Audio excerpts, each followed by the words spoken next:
Hello my YouTube family, welcome back to my channel talk house. और आप सबका इतना प्यार देने के लिए शुक्रिया। और आ गया हूँ मैं एक नया वीडियो लेके आफ्टर अ वाइल, क्योंकि मेरे पास कुछ था नहीं ऐसा कंटेंट।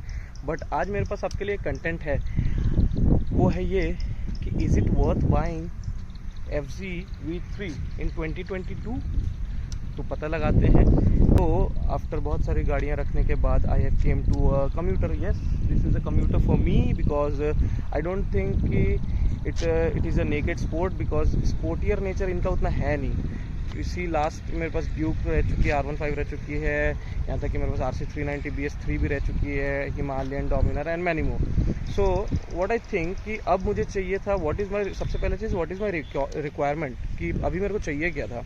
तो अभी मुझे एक ऐसा बाइक चाहिए था which is a city slicker, जिसमें आप इजीली सिटी से इधर उधर क्रूज़ कर सकें। और टॉप स्पीड उतना नहीं चाहिए, 70-80 तक भी चले, more than enough, but it is a good city slicker.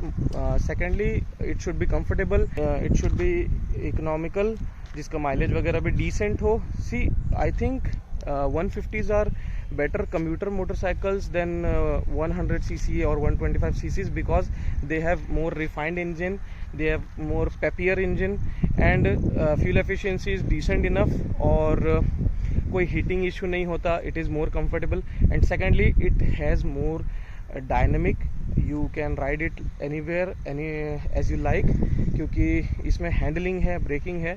सो इसका जो क्या नेगेटिव पॉइंट मुझे लगा, मैं पहले वो बताता हूँ। तो इसमें पावर लैकी है, रिफाइनमेंट लैकी है, गियर बॉक्स उतना स्लिक नहीं है जितना होना चाहिए। ऑब्वियसली मैं RC390 से अभी आ रहा हूँ तो it is more slicker, but फिर भी उतना स्लिक नहीं है जितना होना चाहिए। I have ridden Yamaha before. उसके बाद ब्रेकिंग का जितना मैं तारीफ़ कर रहा हूँ ना, but the suspension is not justifying the braking performance of this bike. इसका फ्रंट का जो ब्रेक है वो बहुत अच्छा है, बट इसका जो सॉकअप है वो बहुत ही ज़्यादा सॉफ्ट है। For me, I think front में इतना ज़्यादा सॉफ्ट है कि ऐसा लगता है कि हर गड्ढे पे मैं इसे बॉटम कर दूंगा पूरा, और ऑयल सेल फिर कट जाएगा। तो ये एक लगता है मुझे कि इसका जो फ्रंट फोक्स है वो बहुत ही ज़्यादा सॉफ्ट है, बहुत ज़्यादा सॉफ्ट है। रियर का बहुत ही बढ़िया, मज़ेदार, बहुत कंफर्टेबल राइड है। छोटे मोटे एंडुलेशंस रोड के पता भी नहीं चलते। और देन हाँ, ABS ब्रो, ABS मेरे को पता नहीं कि मैं स्पोर्ट्स बाइक से आ रहा हूँ इसलिए है कि क्या है, बट ये सब गाड़ियों में आप काफ़ी अपराइट बैठते हो, आपका वेट काफ़ी पीछे रहता है, एंड दैट्स वाई द पीछे का ब्रेक का बाइट जो है वो कि अमेजिंग है। मतलब मैं ड्यूक 390, RC390, डोमिनार, ये सबसे बेटर ब्रेक्स बोलूँगा इसका रियर का, क्योंकि obviously the wait distribution and all ये सब प्ले करता है। And this is the lightest bike of the all, मतलब जितने सेगमेंट में है, it is only ways about 137 kgs, जो कि बहुत कम है। और जितना चंकी ये दिखता है, जितना बल्कि ये दिखता है, उतना ये चलाने में फील होता नहीं है। मिड रेंज इज़ गुड, सबसे बड़ी चीज़। अगर आप एक ये सेगमेंट ले रहे हो ना, आपको बॉटम अच्छा चाहिए, मिड रेंज अच्छा चाहिए, आपको हायर RPM में पावर का उतना ज़रूरत पड़ता भी नहीं है। इट शुड क्रूज यू ऐसे 5th गियर में 40-50 से लेकर 100 तक पूरा, तो इट डज इट, क्योंकि इसमें इतना अच्छा बॉटम पंच है, मिड रेंज पंच है, कि आप 5th गियर पे रहो और 40 में चलो या 100 में चलो, आपको गियर चेंज करने की उतनी रिक्वायरमेंट पड़ती नहीं है। तो that is the best part. क्योंकि अपाचे 390 जो अपाचे 160 RR जिसको बोलते हैं, जो सबसे अच्छा परफॉर्मेंस है, हर चीज़ ना दोस्तों 0 to 100 या 0 to 60 या 40 to 80 का स्पीड ही नहीं होता। इट्स ऑल अबाउट द पंची, जो वाइड रेंज रहता है अपना टॉक बैंड का, दैट। क्योंकि बॉटम एंड अगर अच्छा नहीं हुआ तो आप लोअर RPM में स्ट्रगल करेंगे, और अगर आपका मिड रेंज अच्छा नहीं हुआ तो आपकी सिटी राइड तो पूरी ख़त्म है भाई। आपको हायर एंड तभी चाहिए जब आप एकदम ज़्यादा स्पोर्टियर चला रहे हो, और जिनको मैं बोलता हूँ कि जिनको एकदम स्पोर्टी राइड करना है उनके लिए ये बाइक्स है ही, ना कि अपाचे है, ना जिक्सर है, ना FZ है। This is a city commuter bikes guys. तो what is the point of buying an FZ, कि this is the FZ version 3। ये ऐसी बाइक है जिसने ये सेगमेंट क्रिएट किया। वी वर वाउड बाई इधर का रियर टायर जब ये आया था फर्स्ट इन आई थिंक 2010 और 12 जो भी आया था।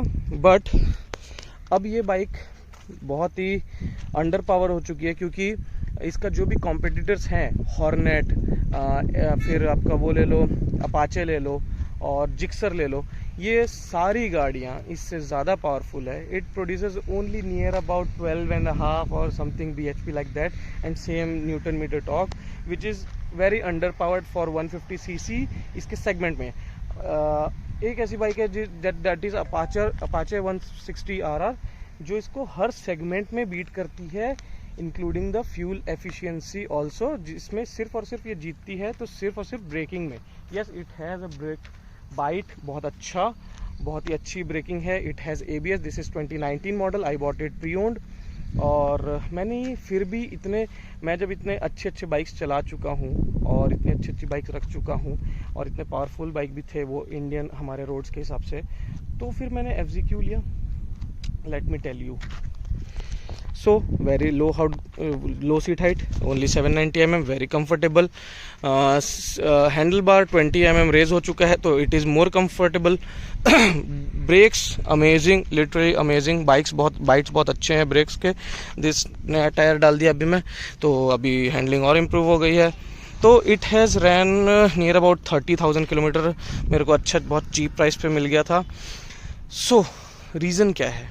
So basically I want to sit inside the bike rather on top of it। तो वो फील जो है ना, मतलब सबका देखो अपना अपना प्रेफरेंस होता है, सबका अपना अपना लाइकिंग होता है। मेरा डिमांड क्या था?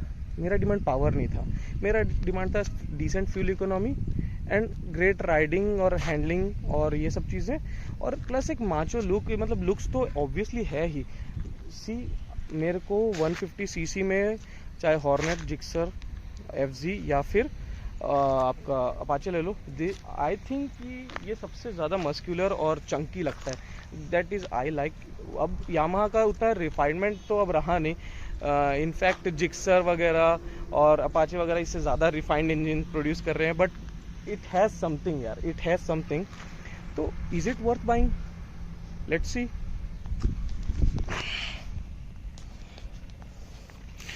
तो पहले देखते हैं 150 सेगमेंट में आपको क्या चाहिए। आपको चाहिए सिटी स्लीकर, ये है। आपको चाहिए ग्रेट माइलेज, इसमें है। It gives you near about 50 kmpl अगर आप जैसे राइड करना चाहते हो।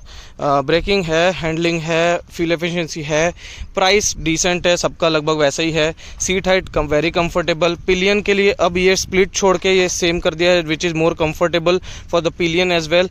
It is 16 mm wider also. तो सरफेस एरिया बढ़ गया है, सीट हाइट कम हो गया है, it is more comfortable than before. और चाहिए क्या आपको? उसके बाद आती है आपकी पर्सनल चॉइसेस। तो मुझे ये बाइक पसंद है, दैट्स इट। आप 150cc कोई भी बाइक ले लो ना, आपको ऐसा कोई खास स्पोर्टी मिलने वाला है।